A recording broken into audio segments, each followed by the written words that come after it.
What's up, y'all, and welcome to What We Finna Watch with Jay and Tracy. I'm Jay. I'm Tracy. Hey, and we thank y'all and we appreciate y'all for tuning in to this episode. Thank y'all again for tuning in to the other episodes. You know, Yes. we still new. This is our new baby. We new on the block, the new kids on the block, but we so happy that y'all tune in and y'all give us y'all support and y'all comments. Y'all get involved. So that's what we want. So yeah. Yes, and we're gonna keep on going and we're gonna keep making it fun. Oh yeah. Tune in because we got some things in store. For sure. Mm-hmm. So I'm excited. Yes. Man, I'm excited about this journey though. Like we were just talking about that. And so we just two girls from the 517. We both from Lansing, Michigan. Hey. Lansing is the capital of Michigan. Yes.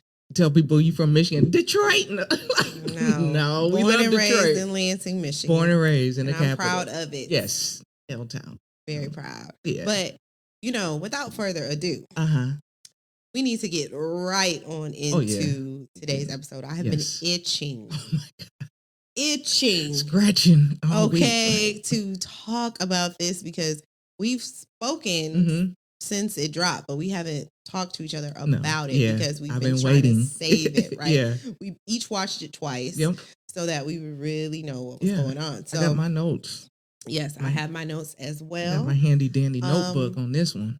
And if you haven't already, Netflix and 50 Cent, produced by 50 Cent, released a doc called Sean Combs' The Reckoning. It was 4 parts, and at first I thought that it was just going to talk about mostly the trial. So I was like, well, what is this? Because we went through this trial not too long ago, but no, it was very thorough. Yeah. And even as thorough as it was so much stuff that could have been added. It could have been 12 parts. I thought it was going to be like at least 8 episodes. So when I got to the last episode, and I was like, that's it? Like, yeah, we could keep going. It was so many things. So we're going to talk about some of the things that they didn't talk about, some of the things they did talk about, some of the things we want them to talk about if they do another The Reckoning Part 2. Yeah, all of that. So let's start with part 1. Okay. Well, let's start with this. What was your first time hearing or knowing about Puff Daddy that you can remember? Oh, man. I was middle school? Trying to think if it video. I think it was a B.I.G. video. Okay. It was a B.I.G. video. And I was like, I kept seeing him in other videos. And I kept saying like, okay, so does he rap too? I had that question since childhood. Like, what do you do? Why are you in all the videos? Dancing.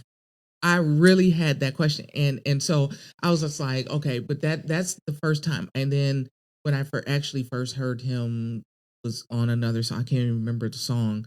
But my first time seeing him was through Big Stuff. Okay. On the videos. Okay. I don't know which one came first in my mind, but it seemed like it happened around the same time. Yeah. The bad boy, come on and play. Okay. Like that was a intro. Okay. Yeah. That was an intro. I was a big Hype Williams fan too. Yeah. That probably made me a Hype Williams fan. But the intro to that, and I remember he was holding his son, Justin. And I was like, oh, that's a cute baby. Because it wasn't real babies. Like people wasn't holding it, especially fathers. Yeah. Taking their little babies too. But I thought that was cute.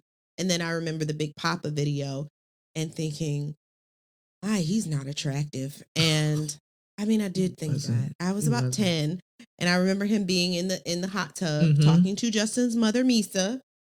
Yeah, that's right. Tell your friends to get with my friends, and we could be friends. Yeah. Shit, we can do this every weekend. Yeah.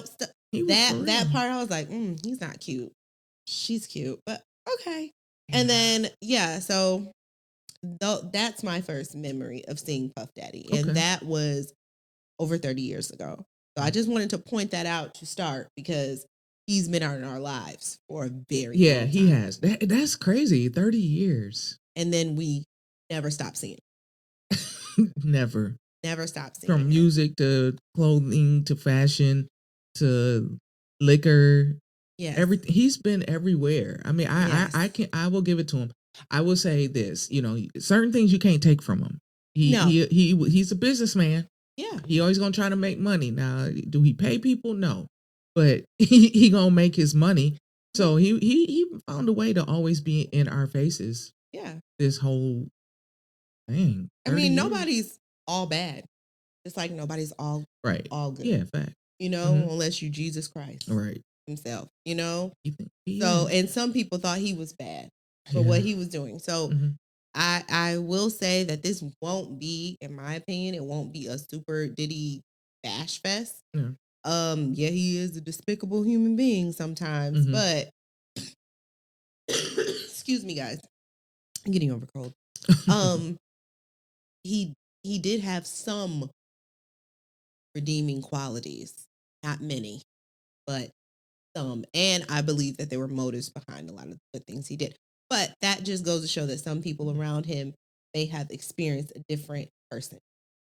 Okay. Because you don't show that one face to everybody. Okay. I don't think because you never know who you're gonna benefit from, and some people might get the absolute worst. But Tracy, it seemed like everybody got the worst of him. No, I know. Again, he is a despicable. I think human being. and that's why I was surprised, and I didn't want to go there to when what's her name, Kalina. I'm surprised that they were homeboys and homegirls. But you see what I'm saying? But I couldn't trust it. I didn't believe it. Me either. But you know, his twin daughters may not feel that way. You see what I'm saying? Like he's not. I'm not defending him. Let me be 100% clear. But what I'm saying is, when we're talking about these people and why they stayed or why they didn't leave and things like that, we have to know that people have layers, and a lot of professional narcissists, they know just to drop those good breadcrumbs so that you feel like you owe that person something sometimes too. Because she did feel like she owed him that state. Yeah, so there are things, but let's get into this first episode. Into it. So hey, before we start, I'm saying, my sister was saying he was, background dancer before with Bad Boy. So he been trying to be in videos. He was when in I saw Stacey Lattisaw video. You know what I'm saying? Yeah, he had been trying to be in videos. He was always inserting himself. He couldn't close his mouth. Them teeth. Them teeth. Them teeth. What he do? Never mind. He always look like he's drooled all the time. Because his mouth closed. No, he got all of them new. Like they all. Yeah, I don't like them. I didn't like any of the teeth. Okay, so first. I look like he drooling. Big tooth bastard. Y'all remember that? I'll be saying that. You remember when Chocolate said that about him on Comic View? Big tooth bastard. Gotta know Chocolate from shout out to Chocolate from Comic View. Okay, so it starts, talking about him as a child, right?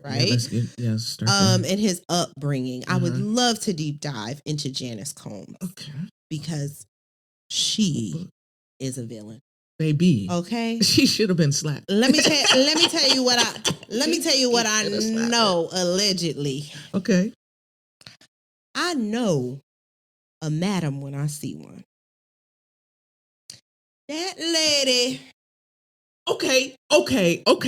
Yes. That lady is a madam. Okay, because, and the reason why I feel you on that, I went in there with that. When they said after his dad passed away, his homeboy, Tim, was like, we would go down into Harlem with her. She would leave the car running, get out and come. Nobody. I said she was doing one of two things. Drug running. She was going to collect her shit, or she was buying drugs. One of the two. She was doing two of two things.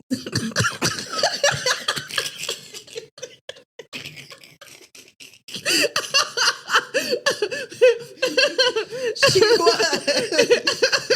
Yo, I know who you nothing. Yo, and especially when she said she was working at the after hours. Girl, and then she gonna say, I work for the Board of Education. I drove a school bus. Girl, you had 18 jobs. Yeah, come on now. You did not do that. Because when did you have time to have all them parties? Why would you have a stage in your living room? And then Gene Deal, and I'm not saying everything Gene Deal it says is Bible. But Gene Deal does say a lot of things that have come to light, and you're like, okay. He said that she had a modeling agency. What black woman in the 70s had a modeling agency? I know what that means. You had the Heidi Fleiss modeling agency. That was your front. Yes, and it wasn't no modeling. It was just, these are the pretty girls. These are the girls. They said that there would be NBA players and people like that. They have pretty girls. She was a glamorous girl. She probably had other girls that's working for who's in charge of the girls. Okay, I know you don't nobody mama. Nah.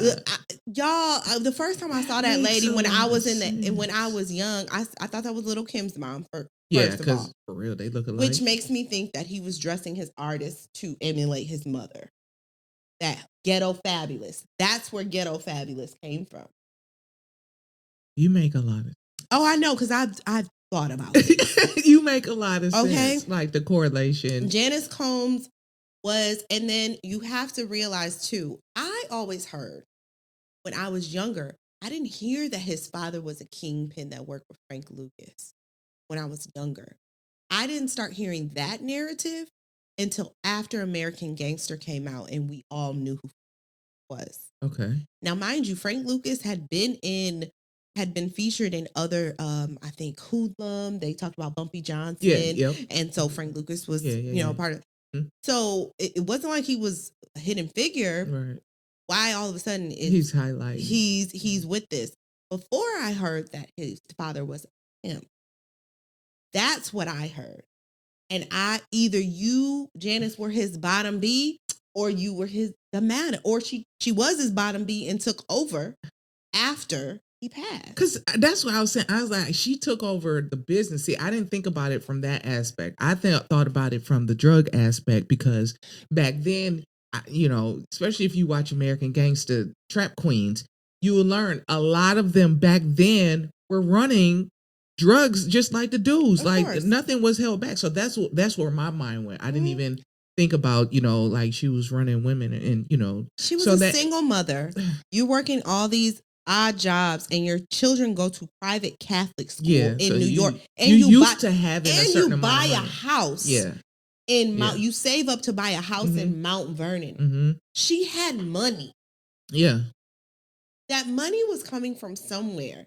And it wasn't coming from driving a school Not from bus. the school district. You ain't gonna make, you know what I'm saying?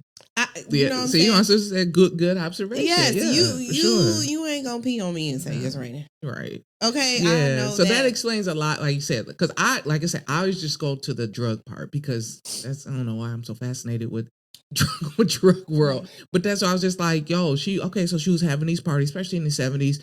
So I'm like, okay, if she having parties like he said, it was just almost like, Studio 54 type shit. So yeah, of course they're gonna have cocaine and stuff like that, all types of shit, heroin. So they having the women in there. And I'm like, but you had them boys at night in these parties. So yeah, you groomed this dude to handle women and to carry on the way he carry on. You groomed him in such a horrible way, because even they said after his dad died that Janice started, dressing him like a pimp.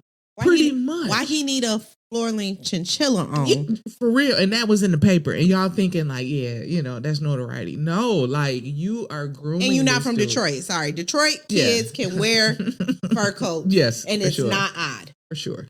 And it's not odd. Even though they parents, you either in the selling Jesus game or in the selling drug game. But fur coats are acceptable in Detroit. Game. Okay, you know how. Yeah, I know that's why I'm laughing. But New York, it ain't as that's not as the culture. You got to get gators and furs in Detroit. But yeah, so that's why when I was watching that, I was like, wait a minute. So yeah, I had put all that shit down. I was like, she had him running. Pretty much she was running. I was like, okay, she took over the dad's business.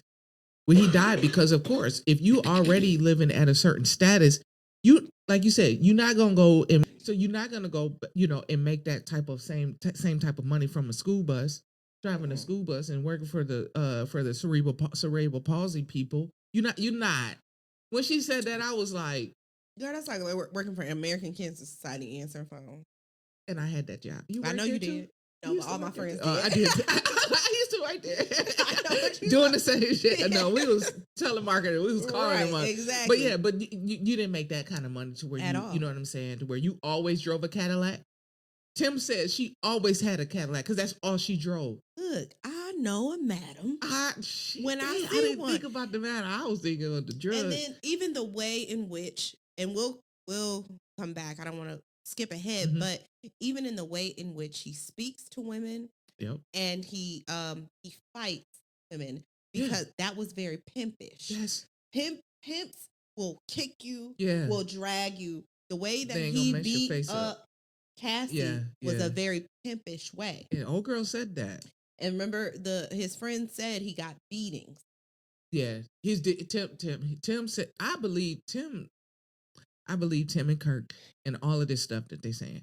But yeah, Tim said he got beatings that wasn't no joke. Was no laughing matter. And I'm like, damn. And that came from who? From Janice?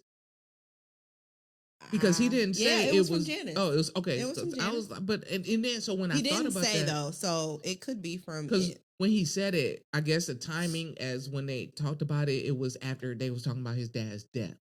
So I was like, so in my mind, I'm like, damn, Janice, you beating your son, like, you know what I'm saying, like, for what?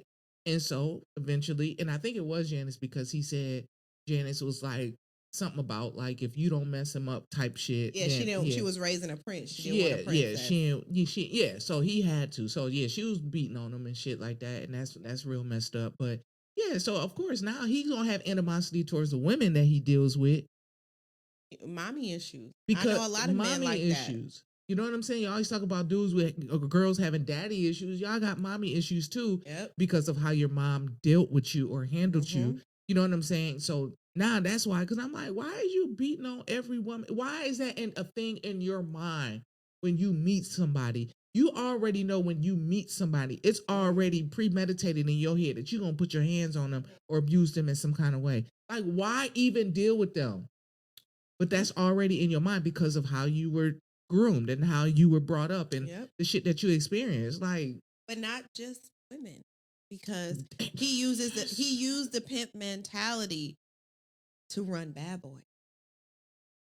You build somebody up. A pimp will build you up and then say, you owe me everything. Yeah. You wouldn't be without me. You wouldn't have, and watch me stop this when you da-da-da-da-da. You know, that is all. Yeah. That he ran that like a brothel. Everything he ran was like that. Every artist, every year, everything that control, it was the same thing with and I'm like, yo, but no one was talking because we'll go into that, but let's stay on his childhood real quick. Okay. Something that I said on my TikTok, which I thought was common knowledge. Again, I'm a nerd, so I am a Black culture nerd, geek. I have researched and watched things over the years, interviews, and collected this information and retained it. I always knew Diddy had a sister named Keisha. People are shocked that I said this. His sister is about 2 years younger than him. Okay? Keisha Combs. Her last name is Dent now. She's married to a music engineer. A music engineer named Steven Dent. Okay. Puff walked her down the aisle. Keisha was at all these court hearings with the family, but people don't know her. So they're not looking at her. She's walking with the kids and the mom, getting in the Sprinter every day. You know, she has her gray hair. You know, they're gray. They gray early. Because Diddy was graying in the 90s. I need to go back and look. Look at my video. I have all the pictures. I even found a picture of them as kids with his arm around her. Him and Keisha, she I grew up in the never house. knew that. They talk about him like he was the only child. Yeah, I thought he was an only child. He's not. He has a sister named Keisha. Oh my God, Keisha. Where is Keisha? Where is Keisha? Keisha, and she's worked for him this whole time as well. Yeah. They're close. Keisha.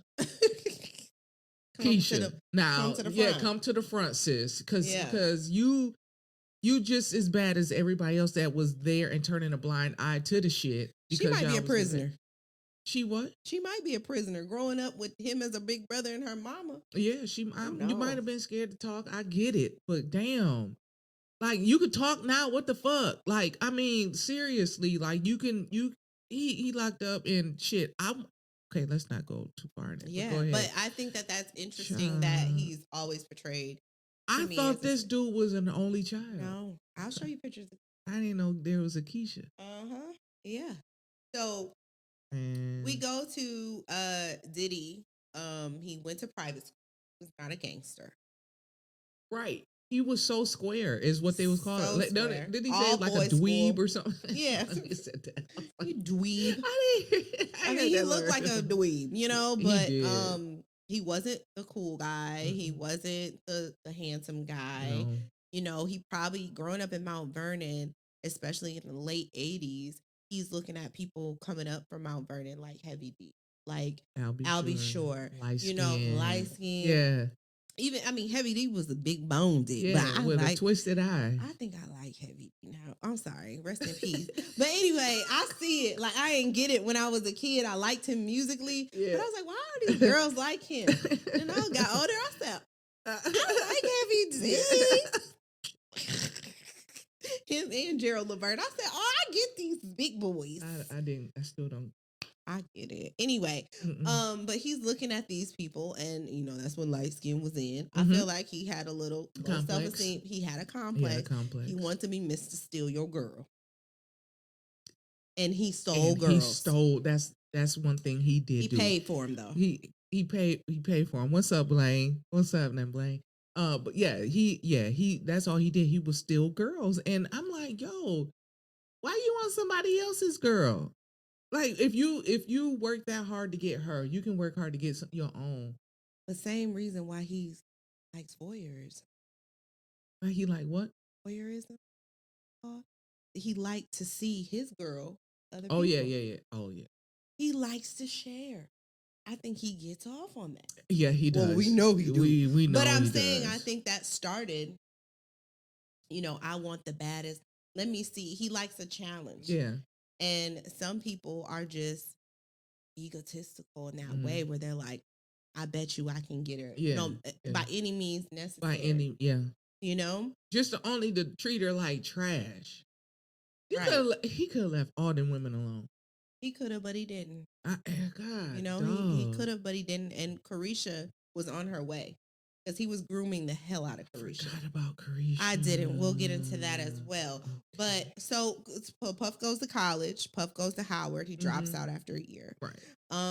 Then he begs, borrows, and steals to get an internship at Uptown Records with Andre. Which this is what I mean when I say he's not.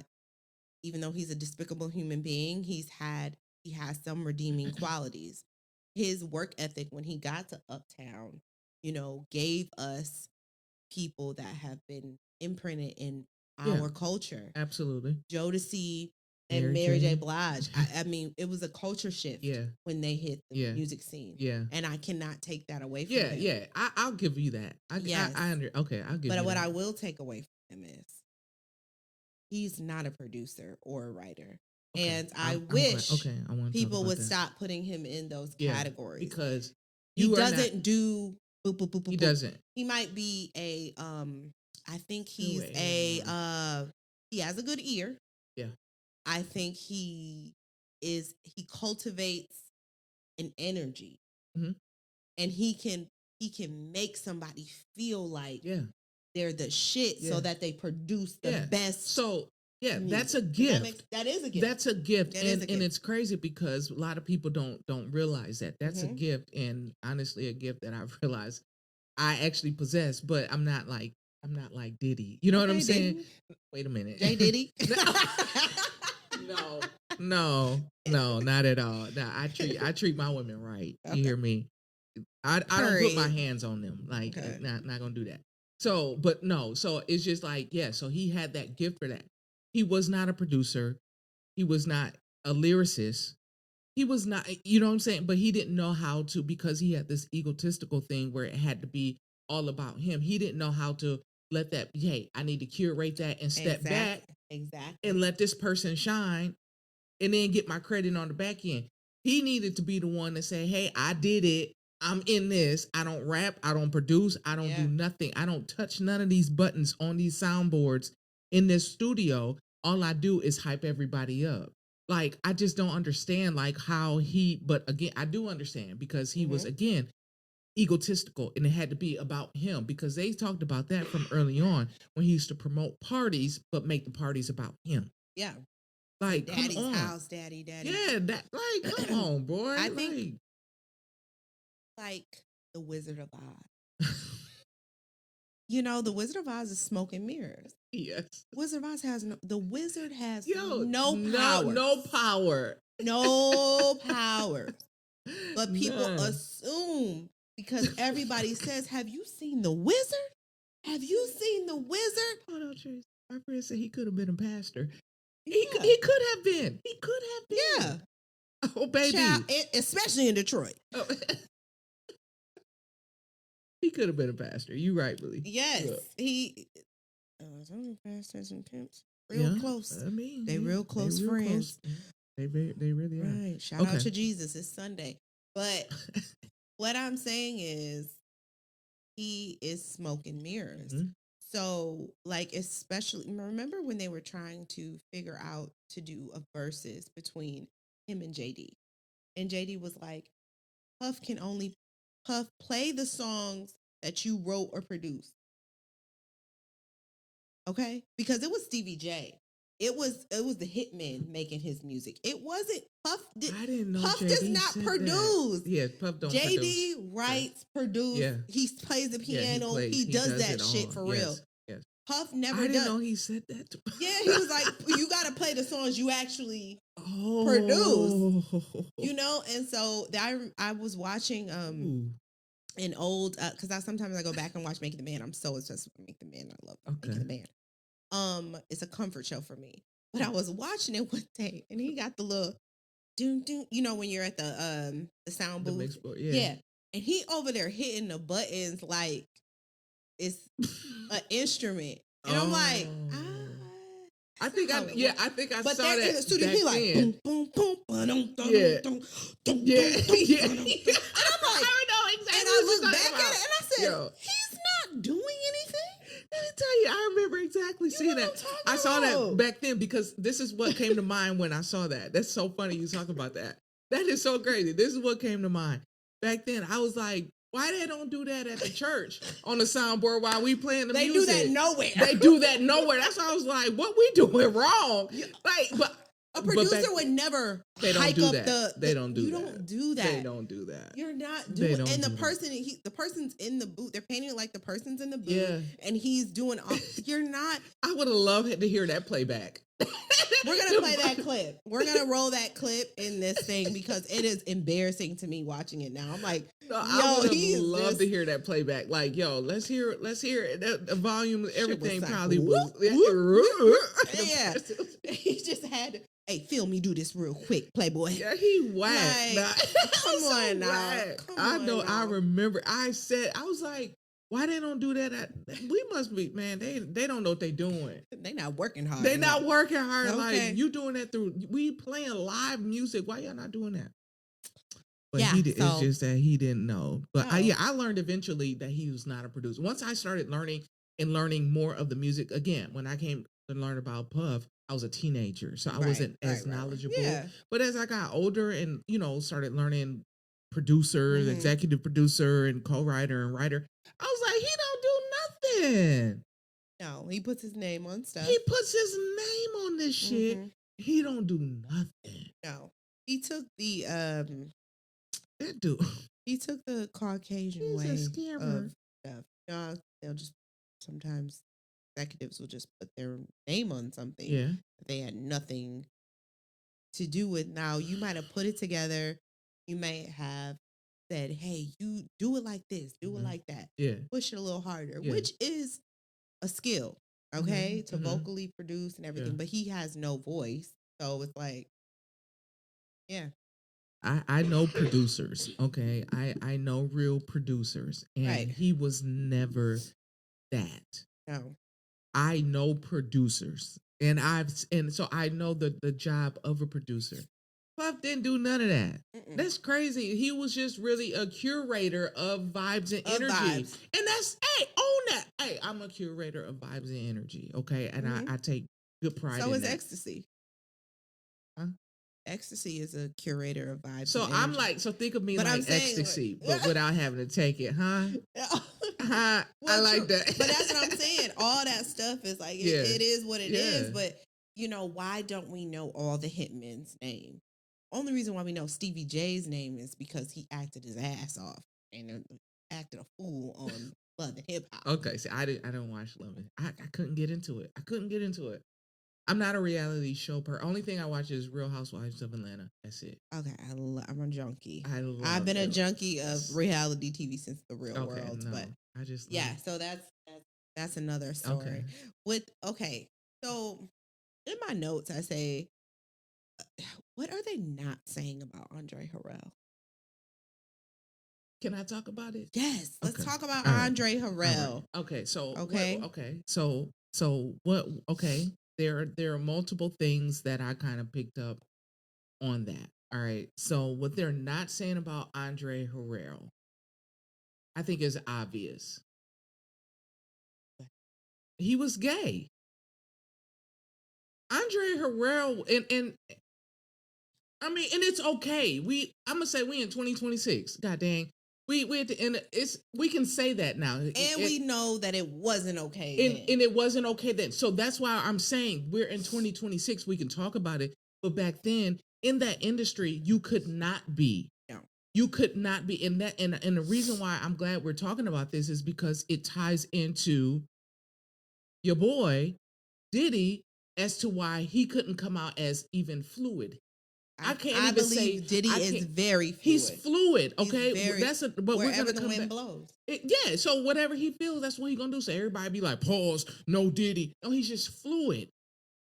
But the way he went about it was wrong, because I don't agree with drugging people to get what you need. But this is what I'm saying about Andre Harrell. Andre Harrell was gay. I always felt like that from the first time I seen him in the early 2000s when I came to know about him. And I was still closeted back then because, again, it was the times. Mm-hmm. And I was like, oh, that's a gay man. And I was like, a tough dude like Puff hung out with him?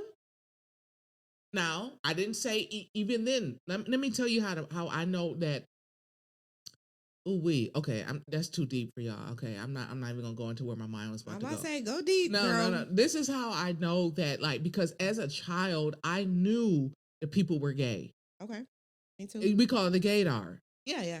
My shit was never wrong, even about women in the church, men in the church, and stuff. Now, some people slip through my mind because back then it's like if somebody was married, you'd be like, oh, they're straight. No, I never. Okay, so you never did. So my mom used to tell me. But sweetheart, but now looking back on a lot of shit, I'm like, oh, this motherfucker was cheating on his wife with another. Gay as shit. But that's fine. But this is what I'm saying. It's the times. So Andre was a gay man. Puff was around him. Now, I'm not saying that Puff had to be a gay man to be around him, but if you look at their body language in a lot of those clips and videos, it was more than just I'm his protege that was going on. That body language, the way he had his arm, like if me and Tracy had now I'll say we're women. We're different. But it's we like still don't be. But it ain't. I'm not gonna be. I never have anybody that I'm not dating or liking or anything like that super up under me in a picture with my arm under. If my arm is around somebody, it's probably a little space under there, between them mugs was hugged up. That wasn't just in every picture. They were, and especially the one on the couch. He was up under him. He said he moved into his house before he ironically had a bad fight with his mom and had to stop fucking playing. And then why you let him? And why you let him? You ain't talk to Janice and say, "Hey, y'all need to work this out and go home." I'll put you in a hotel for the week. I'll put you in a hotel, but you came in. Oh yeah, y'all knew that. Yeah, come on, obvious. But Andre Harrell, like, and on that, just because that was his preference doesn't mean he wasn't a good businessman. I commend Andre Harrell for the startup of Uptown Records. Yes, like because again, it gave us Al B. Sure, Heavy D. I knew of them when I was a kid. I came to know about Al B. Sure when I was 5. Yep. I'll never forget on video. So in my babysitter's basement. And I thought, and I ain't gonna lie, my babysitter, her oldest son was way older than me, right? He was in high school when I was in kindergarten. He had a friend named Sean. Sean was light skinned. Okay, with good hair. I'll be sure. Yes, with good hair. And I had a big crush on. He used to come over and play basketball, and so I was playing. That's how I learned how to play basketball. Was with my babysitter's older son. And they would be out there playing basketball, and they let me start shooting. I used to think Sean really was my boyfriend because of Al B. Sure. Yes. Yeah, Al B. Sure was a looker. I can tell you how I feel about you night and day. How I feel about you. Listen, when I hear that song, don't get me started. That takes me back to 5. I love that song. That's the most nostalgic song that I love. But again, and he's an actual producer and writer. But go ahead. Nice, I love it. But so again, Andre Harrell brought us Al B. Sure, Heavy D. Yep. Okay, his work ethic, his business, like his business mind. This dude was determined, and that's what I loved.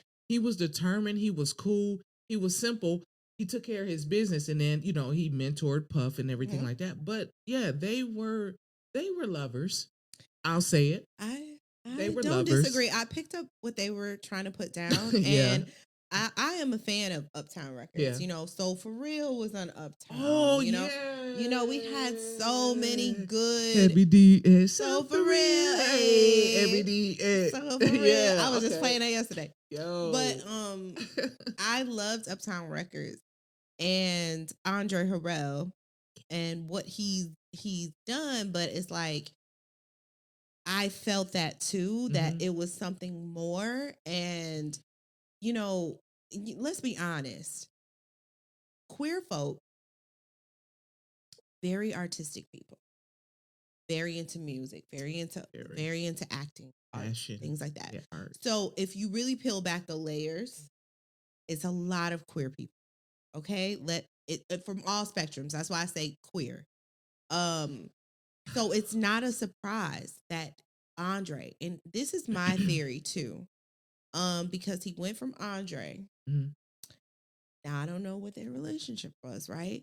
But when Andre fired him, he went to get a deal with a parent label, because you have a little label and then you have the parent label, right? Yep. So the parent label for like LaFace is Arista. It's the parent label for Bad Boy was Arista. Who owns Arista? Clive Davis. Yeah. What is he? Also queer. He came out in his book saying that he's a bisexual man. Okay? All right. I think again he gave me gay too. Clive always. I mean, live your life. I've been. Oh yeah. But he talked about other people's teeth. He done talked about. We'll get into that in another day. We'll go back. Okay. But yeah, so that makes sense. So that Clive has talked about freely his bisexuality. Y'all can look it up if you don't believe me. And I think, he gave this the part that didn't add up. He said. This old Jewish man said, I heard flavor in your ear. I signed him right then and there. He said flavor in your ear. Oh yeah. Oh, no. What you know about flavor in your ear? Now that's a great song. Yeah. But I can see Russell Simmons saying that. Yeah. But not Clive. Not Clive. So to me, and gave him $100 million. $100 million deal. Here's the thing with that, to me. Knowing as an adult what I know now about like just adults doing adult things, Mhm. I could definitely see Puff and Clive having some type of arrangement. Yeah. Arrangement. And you want to know why? Hmm. I'm glad you brought that up because, and not to skip say it. forward. Remember when he showed the producer that video of that man, that white Yes. man getting penetrated from behind? Exactly. And he said, "This is how you get ahead." I've been saying, my friends know I've been saying this. Because since the beginning of time, but I know really in America with during slavery that they don't like to talk about. A lot of those queer slave owners used to have us men. Yeah, the our men, men. Yes. you know what I'm saying, Yes. doing things to them. Yes. As that might be his kink. Absolutely. You know, and I'm not into kink shaming. Yeah. However, it's clear that things were going on that just don't make sense to me. You're not going to give somebody $100 million because you heard Craig Mack flavor in your ear. And have you seen Craig Mack? He don't look like a star. He don't. No shade. Not saying he wasn't a star, right? Because he don't look like that. one. Dun, Dun. It was the beat for me. Yeah. Here comes the man who's flavor in your ear. Stop a new flavor in your ear. I'm kicking new flavor. That's the beat is what that beat just was nasty. Like it was just, that shit was nasty. That's what got it. But then when I saw Craig Mack, I said, wow. I said, oh my. Oh my God. I was like, rest in peace of Craig Mack. Yeah, sorry. Rest in peace of Craig Mack. His wife is beautiful. His wife is beautiful. But I also too got much more respect for Craig Mack after this documentary. Because Craig Mack wasn't fucking with him. He wasn't fucking with him, and Craig Mack was trying to get out. Craig was in his right mind. Craig was like, "Hey, look, we gonna make a move." But anyway, that's moving ahead. But so yes. So I'm glad Andre, you brought that up. Yes, that's what they were not saying. I was hoping that you were on the same page. Oh yeah, I saw. Honey, I am a real lesbian. I peep shit. My gaydar don't be wrong. My gaydar, and just because I don't speak on, because even on my news feed, Facebook, Instagram, whatever, I be scrolling and I be like, would you just be who you are? Right. Because I see it, honey. You're not fooling nobody. And I get it. I know people said the same thing about me. Like, Julia, come on. You living in a glass closet. Come on. I didn't even know you in high school and I knew you were gay. But it's cool. We friends.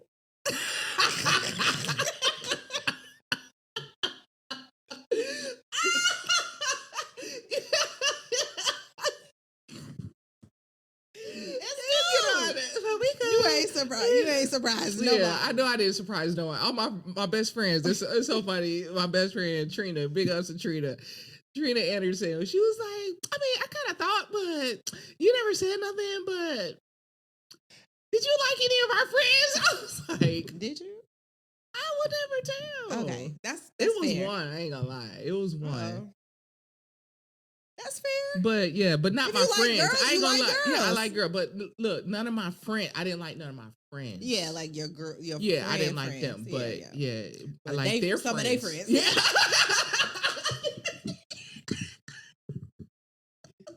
I like their friends. Yeah. Oh wait, yes you did. You so silly.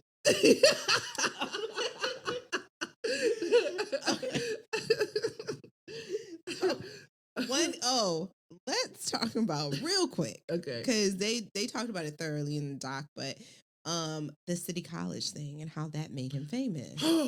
Yes, I do want to talk about and that. how he got out of that. He got out of that because his LLC. What he do with that $100 million? When he did that $100 million, he split up the shares between his mom and Kirk, and said, "I want it." And Kirk said he did it because he didn't want to be responsible to those families. He never paid those 9 families that died at the party that he over promoted. One of the victims, which they didn't deep dive into all the victims, but there's a documentary either on, I think it's on Peacock. I'll let you guys know. I'll put that up. We'll put that up in there. Yeah. But it's a documentary.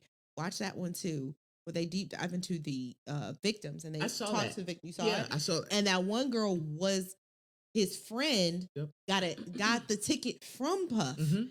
And Yep. he still didn't I pay saw for that it. because they pulled a lot of footage. Because I was like, I've seen this Yeah, somewhere. yeah, Now yeah, that you yeah. mentioned it, I was like, yeah, I've seen this footage somewhere on Yes. something. And I he couldn't just remember. walked out. You see him walking. You know how like, God just does things, I don't know, coincidentally, you know, by design. When all those people were dying, what was he wearing? And he was walking. Didn't he have on black? Nope, he had on all white. He had on all white. He's walking. Oh yeah, his shirt was open. Yeah, Yep, his shirt was open. It was white. But yes, didn't yes, that yes, look yes. like when he was doom doom Yep. doom doom doom doom doom Ooh, doom doom doom after Biggie died? dead. Oh. Did it look like that though?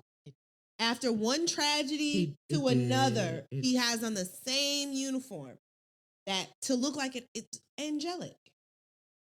Because White is angelic and innocent. Yeah, and that's how he plays.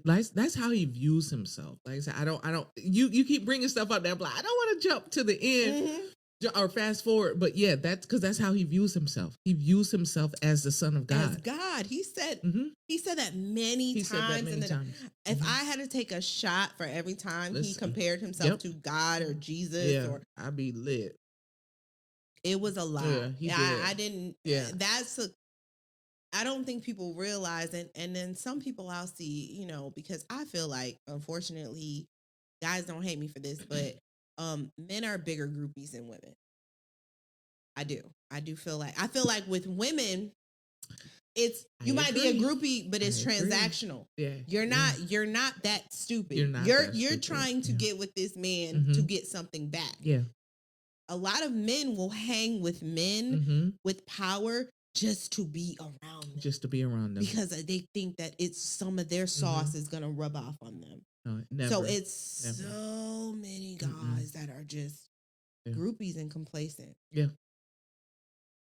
I agree with you on that. I do. I never thought about, you know what I'm saying? But having that realization, it's a realization. You just get. I was 2 days old. Today, what did they say? Today's years old. Today years old. To realize that men are bigger groupies than women. Yeah. In that, when you put it like that, yeah. And that I think that's where envy come from. I think that's where him stealing other men's women come from. Because I never knew that Issa and Eric Sermon had something going on. I didn't know that either. I had no clue. Because I was wondering, honestly, I didn't even know, and this is just me, I'm sure you probably already knew it, but I didn't know that him and Eric Sermon were connected like that. Like, you know what I'm saying? I mean, he was huge, and you know, they're all New Yorkers. Yeah, they're. So I mean, it was small. You know, like that hip hop was still new. It was. I think if you remember, like, I think we tried. Now, because we've advanced so far, we forget how information traveled, how fast information traveled, and how small hip hop was. And so that's what I really, that documentary just really brought it together for me to realize, like, okay, because I used to always be like, well, I mean, shit, y'all from New York? These rappers beef. I'm like, y'all from New York, but I didn't realize, they from Brooklyn. They're different boroughs. They're from Harlem. They're from Mount Vernon. They're from this. Oh. So we would look at that as like here in Atlanta, they're from the West Side. Right. They're from the West End, or they from the East Side. Okay. So I didn't really. It just brought it into like full circle for me on this documentary, because I was like, yo, so how did you? Okay, so this explains why certain rappers are more cool, like, than certain rap. You know what I'm saying? Yeah. Like, you got Jay-Z and all his crew, but then I used to be like, what y'all Jay-Z and Puff? I'm like, y'all from New York? Why don't y'all? I got it. Never mind. Okay, you a different breed because from where you from. Right. So yeah, this documentary really did bring that together for me. And it's just okay. Let's talk about his baby. Which one? Oh, the first one? Mama's. Oh, Mama's. So we got Misa. Okay, Misa. That he wanted. She was a fly girl in the town. You know, mind you, she's probably 19 at this time. Yeah. He's around 19, 20, 21. He's not much older than Misa. So this isn't that. He was doing a lot at a young age. He was. He was you know doing grown ass shit. Like he was. I kept forgetting he wasn't 20 something when they was, when he was doing shit at 19. Right. Yeah. Yeah. So, he took Misa. Mhm. I know there's been a conversation about whether or not he's Justin's biological father. Now, to me, he looked exactly like Wolf. Yeah, that's what I was gonna say. When I saw that side by side, was it you that put the side by side up? Probably because I think it was on Threads. They've been yeah. Threads has been so good for this documentary. Him and Wolf look they just look like. They look identical. It's not even funny. Yeah, and then like I don't think that's Puff's and son. there's I just pulled up a clip of Puff talking about what he did in high school. This was on Inside the Actors Studio. They showed a clip of it in the doc, but not this part. Mm-hmm. And he was talking about, oh yeah, I played football.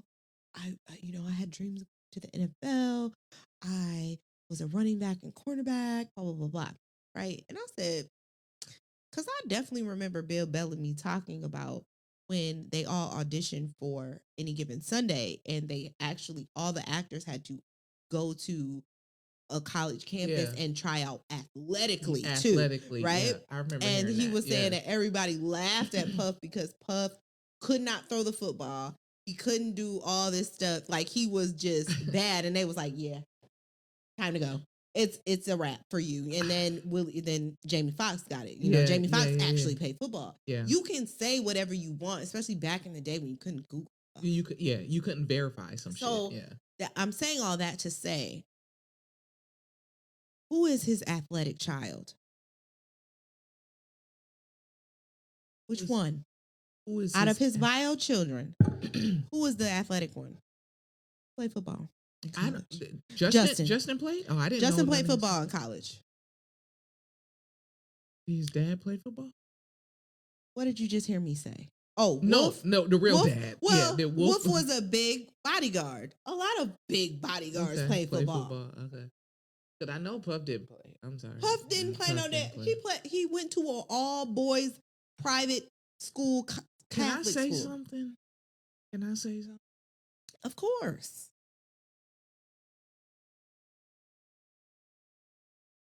I think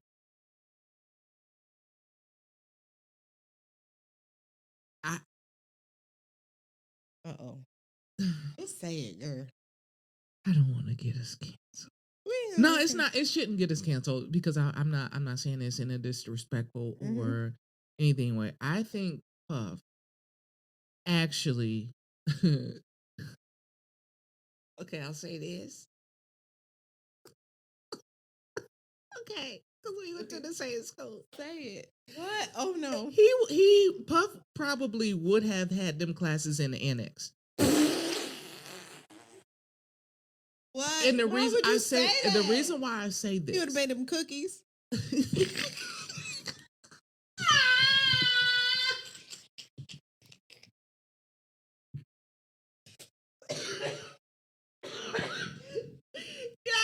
you went to Sexton, you know what we talking about, okay?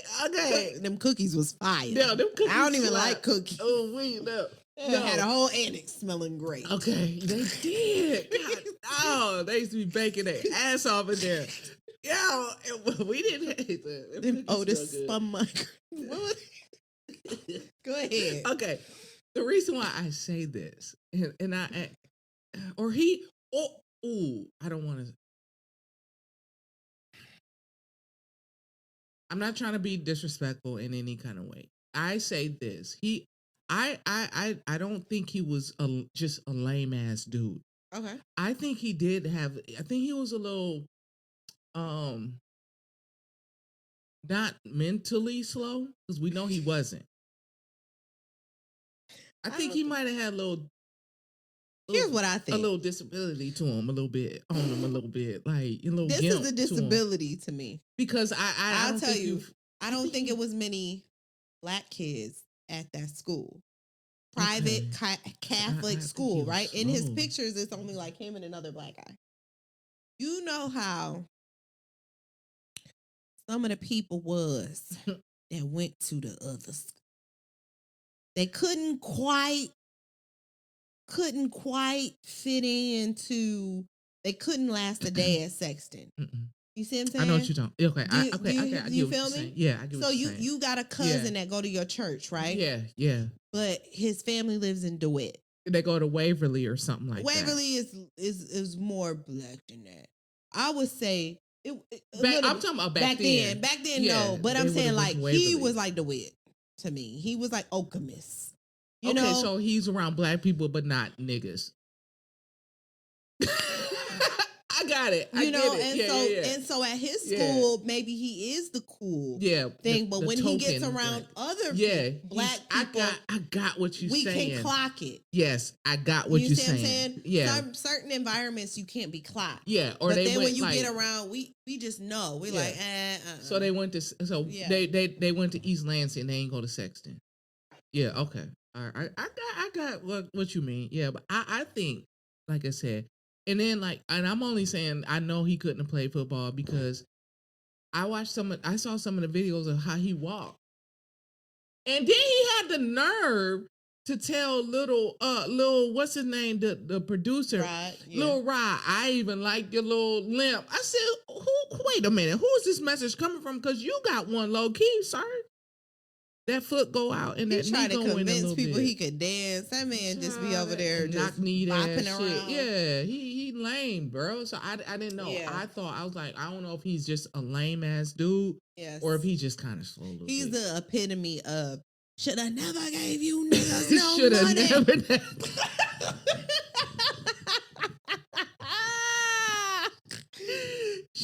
Everybody knows that lame person that's always been a lame, and then they get some money and some power and some cute girls in their roster, and they think they're the shit, and you're like, yo, you only cool because your money, honey.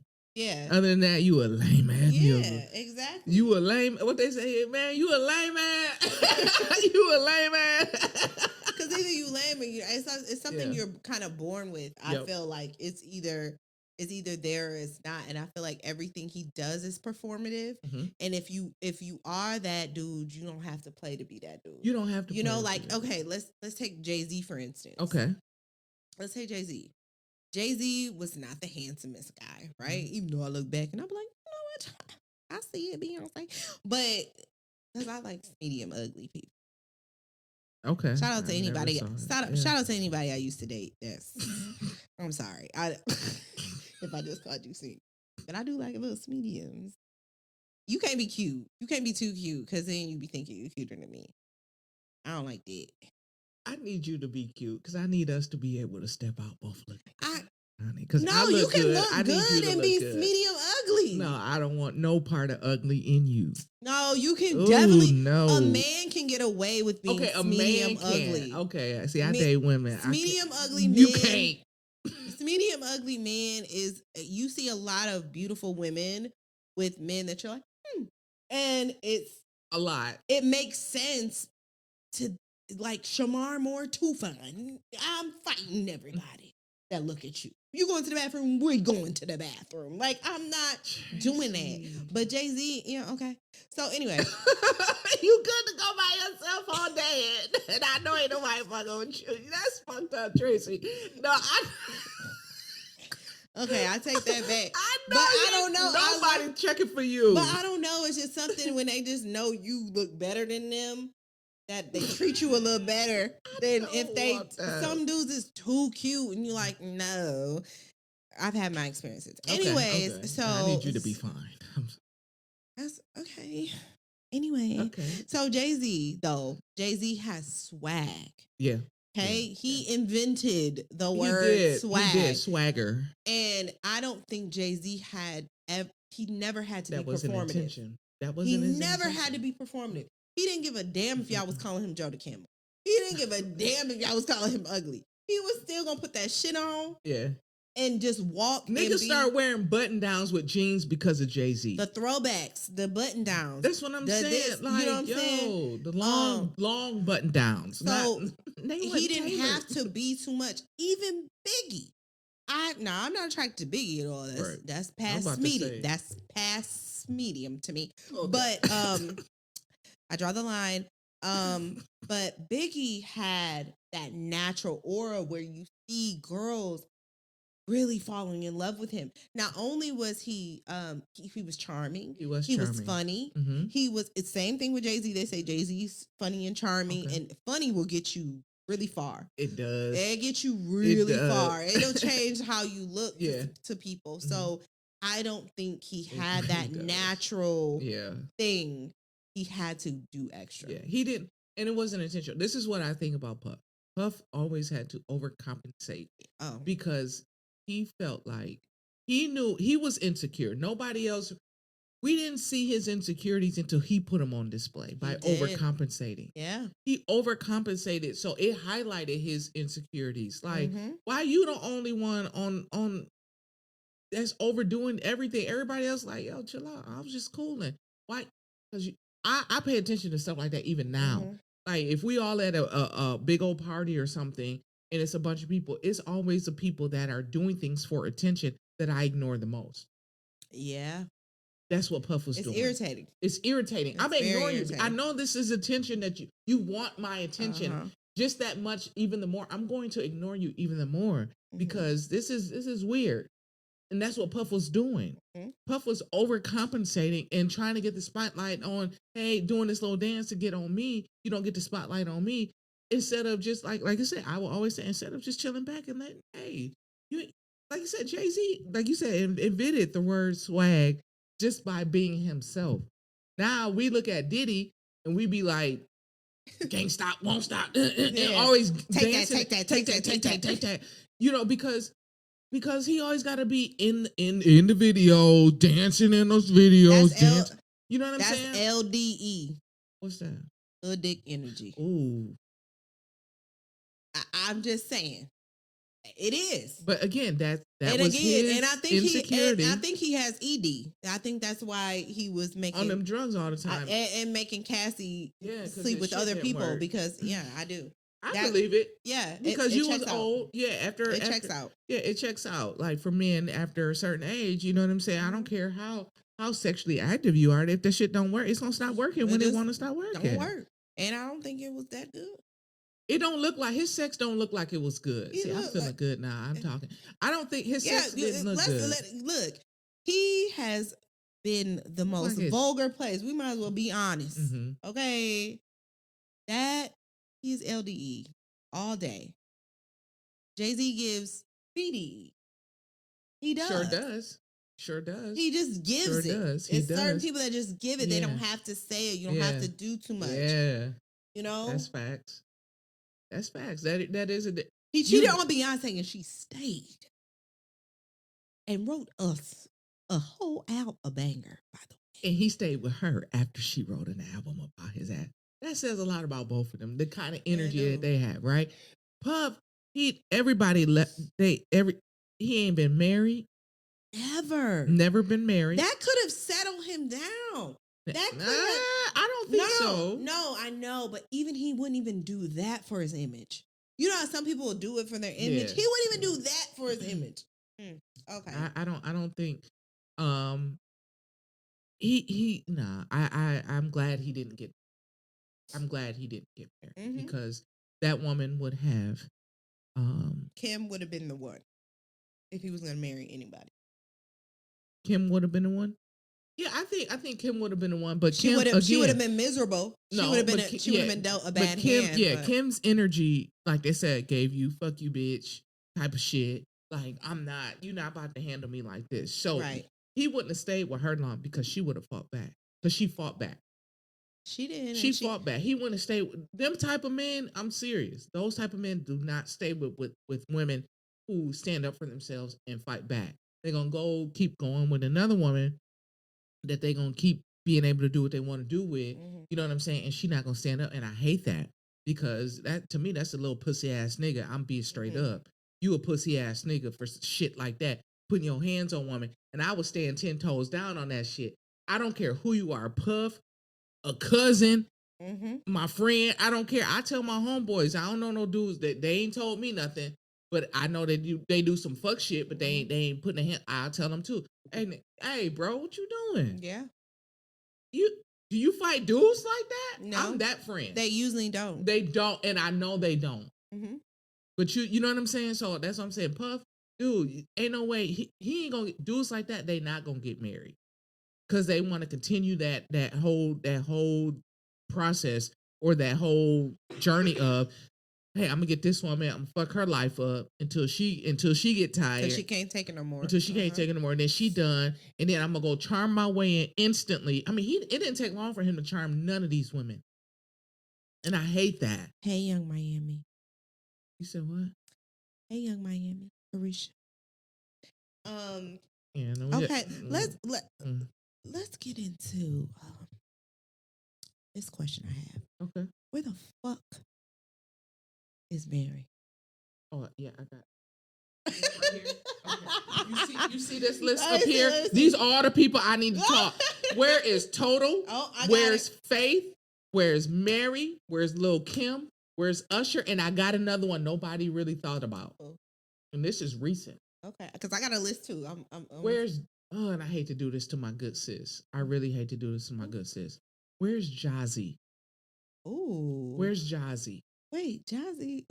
Round and round you go. No. Jazzy just came out. A couple years ago. I know you're talking about. She was under him. She was? Must have been management. Not. No, Jazzy was working with Puff. Puff pretty much like produced her, like pushed her out there. I'm concerned. Where is she? She working on some new music and stuff, but I'm concerned. Ever since I heard about, not even just a documentary, but before I've been concerned. And so when he got indicted on all this other stuff, she made a post. She said, I'm pretty much saying, I'm not saying that y'all expected me to say something. I'm not saying anything. Why not? Because I want to, as my good sis, and the reason why I'm concerned with all the rest of them too, but the reason why I'm concerned with her, because I knew he was getting down with both men and women. She was one of us. I didn't know She's one of us. She's a stud or a mass. I don't know what she identifies as, but she's not a feminine lesbian. Okay. She's queer. Okay. Sis, I hope you good. Because I'm going to be straight up. I couldn't imagine going through some shit as a lesbian with that motherfucker. Babs is also a lesbian. What you say?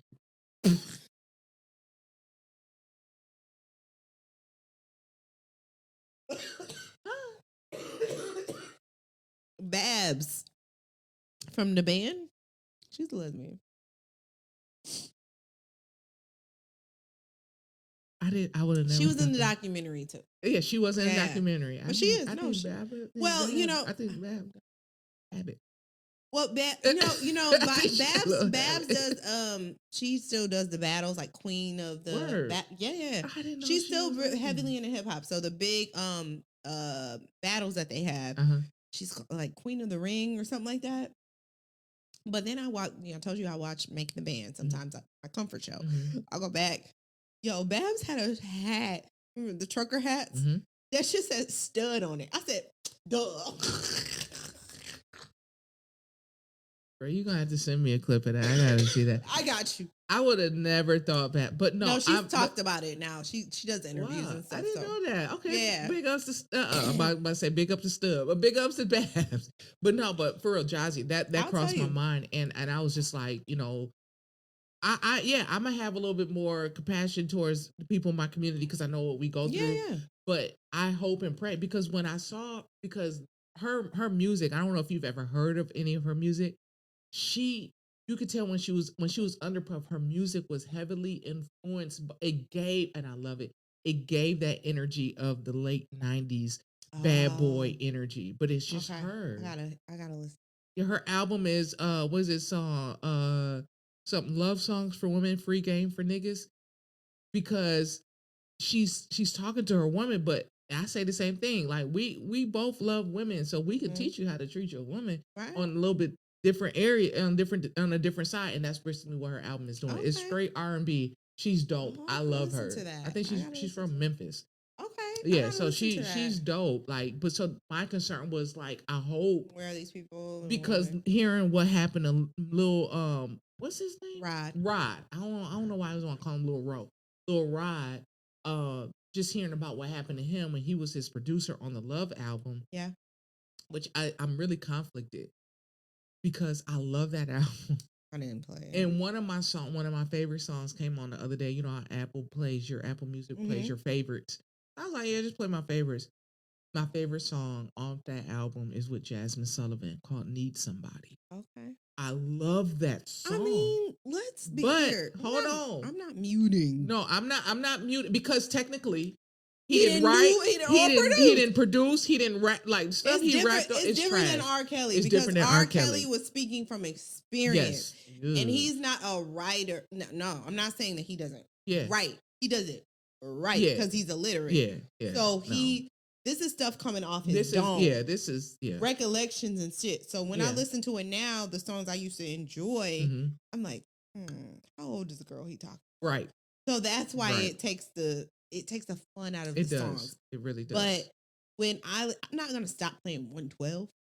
Never. I listen to Only You on the way here. Baby, I'm not stopping. I'm not muting that because that was not just because they were under his label doesn't mean that those artists. Right. But this is where I'm going with is okay, so I'm listening to the song and I'm like, this is my damn jam. It is. I ain't gonna lie to y'all. Need Somebody by Jasmine Sullivan. I gotta play that. It talks about some grown shit, honey.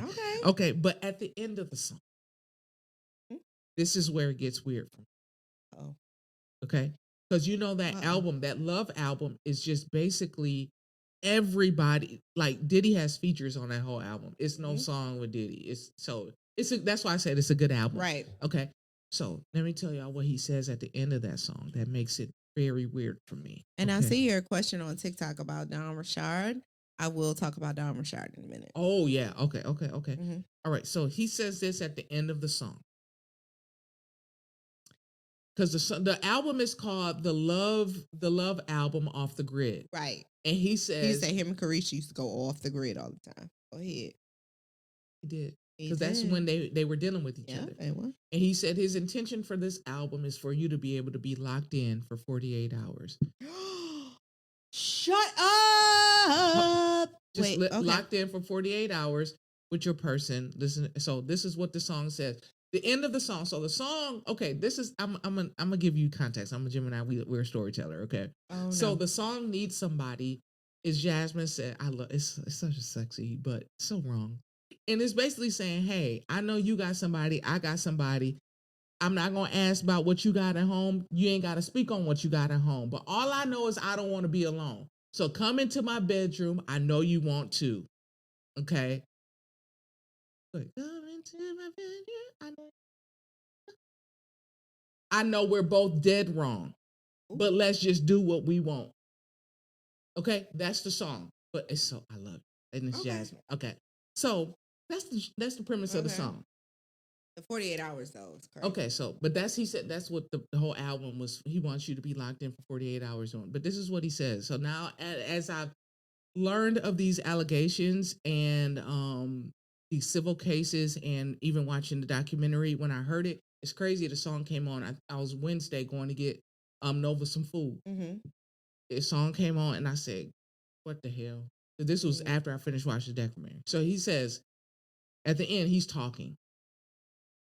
And as I would be on these off the grid situations, which was mind blowing because my intention was just to make the woman that I was with feel so incredible, incredible amusement park ride of love. And so let's get deep. Let's watch the sunrise. Let's watch the sunset. Let's make it rise again, and let's go as hard as we could go and enjoy this time together. They was on cocaine. Only cocaine make you stay up and up and say, up. And let's watch the sunset and let's watch it rise again. Puff is 15 years older than me, and I'm tired. And I'm tired, sweetheart. We was out last night. I And said, I'm I'm going sleepy. home. I'm going home. Okay. That's what I told. I came home and it was what 12, one something. Yeah. I Yeah. said, ooh. I'm not trying to see the I sun. said, ooh, I'm no. old. I don't want to see the sunrise and sunset and then see it again. Again. When I heard that, I said, nigga, because you was on that shit. Because that's what dude said. He was like, they was on purple, pink, all kind of cocaine. And then the prostitute asked him. He said, ask Cassie, how do y'all stay up and keep? She said, oh, we do cocaine and we take ecstasy. They said they got pink, purple, all this cocaine. Remember when he So used that to hit have different. the whole like the no sleep campaign, like don't get, you know what I'm saying? Oh yeah. Remember that? Back in the day, he used to make me feel bad because I wanted a nap. Yeah, no sleep. I need a little nappy nap. Well, I didn't know these you was on people talk about- drugs. let me tell y'all something. This gonna be a clip. People that's talking about no sleep, they on cocaine. They have to be. Go to sleep. You perfectly You fine. need sleep. You perfectly fine because you go to bed. Actually need to go to The bed. fuck? You need I like sleep. going to bed. Ain't no nah. You Like definitely when I heard that, I said, "No, you making these women? Yeah, y'all locked in for 48 hours because you drugging them. First of all, you drugging them. Yep. When that guy said they took the drugs and they stayed up for 48 hours. So that's he crazy. said, "I want this album. This album is for you to be able to be locked in for 48 hours, just on a love vibe. Locked in. I don't think he meant mentally. I don't think he meant mentally. I think he meant physically locked in. But let's go to my list and then we're going to talk about your list. So the people that, and I'm in your TikTok about this, the people that I need to hear from. Farnsworth Bentley. Absolutely. Okay. Yeah. Everyone knows who Farnsworth Bentley Come on, is. you. Lorianne Gibson. Yep. She's been around since the Uptown days. Yep. She was a dancer for Mary J. Blige. What's the 411 Mary J. Blige? Yes. She was in Real Love. She was in You Remind Me. You know what I'm saying? Lorianne. She dated Andre Harrell in the 90s. She was around. She was around for a very long time. A lot of them do that. Yeah. But she's worked with him as recent as I know for a fact the 2016 Bad Boy reunion tour. She was the creative director. Now I will say this as a concert connoisseur, I love concerts. I go to several concerts per year. That was one of the best concerts I've ever seen in my life. And I've seen the Bad Boy concert. I'm sure it was. That I'm not was I wanted to go to that. That shit was that was wonderful. And I wish that they made instead of making the Can't Stop Won't Stop story of Bad Boy documentary, I wish they would have made it into a concert DVD.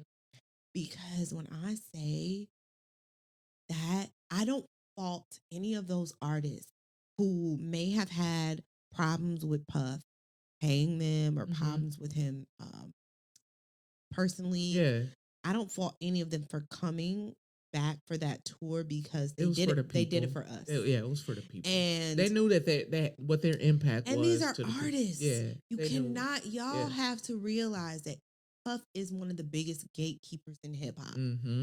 Hip hop and R&B. For real. So sometimes you have to weigh the good and the bad. And you're like, look, I need this check, number one, because everybody can use a check. Yeah.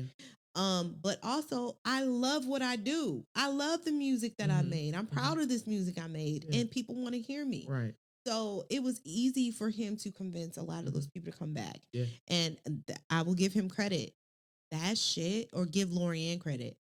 That shit right. Yeah. And the way they intertwined it, it wasn't just like, Total comes out, does their songs. 112 comes out, does their song.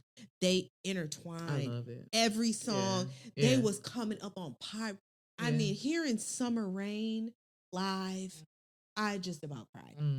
So Lorianne, I want to hear from her because I know she has a lot of insight. All right. Mary and Puff are like brother and sister. Yeah. I want to know. She knows. I want to know what she's saying. Yeah. Keisha Combs, I've talked about her. That's his sister. Jerome. A lot of people don't remember Jerome. Sure. Jerome had a single called Too Old for Me. I don't. And it was about 1998. He was about 12. Yeah. And he had one single and a remix. The remix featured Nori. And he was draped in the Sean John, but he was the kid signed to that label. He kind of looked like Sammy, like dark skin, a little fro, whatever. He could sing really, really well. He made them one single, got the fuck out. Now, Mace mentions him in his book, and I've also heard this from other accounts, that one day at a photo shoot, kind of went berserk and ran out butt naked and started pleasuring himself. How old was he? 12. And then we never heard from him again. So I want to know what the hell happened to him. Okay. We're going to pause there because I need to. You got one more? I got one more that I want to say, and then we can pause. Okay. Devontae Swing. The reason why I bring up Devontae Swing, okay? Devontae had a shift around 1993. In 1993, he had a home invasion where some men came into his house, some masked men came into his house, beat him, damn near senseless. I heard he was sexually assaulted, but I'm not sure. They cracked his skull, they stole his jewelry, they held him hostage for a little while. Knowing that, because I don't know if you remember, because you was in the church. Who was he dating? You was in the church. I was in the streets at 9. I wasn't in the streets, but I was just listening to like gangster rap. Okay. My mom didn't censor my shit. So that's around the time that Devontae started doing a lot of dealings with Death Row. 1994-5, he started producing for Death Row. He did No More Pain by Tupac. You know that song, right? I didn't know he produced it. I came to bring pain. That's Devontae. That piano, that's Devontae. He did a song for Danny Boy. And around the show, the after party, the hotel album. Remember they went for that whole rock star look at that time? That's when they were supposed to sign with Suge, because that's when you see KC and JoJo doing features with Tupac and all that stuff. So knowing that Puff and Suge had this beef that went beyond what we saw, it's no telling if that was already in the works. And Puff, because now knowing Puff, he could have set that up. He set that up. That seemed like how he moved. For sure. Tune in next week for part 2.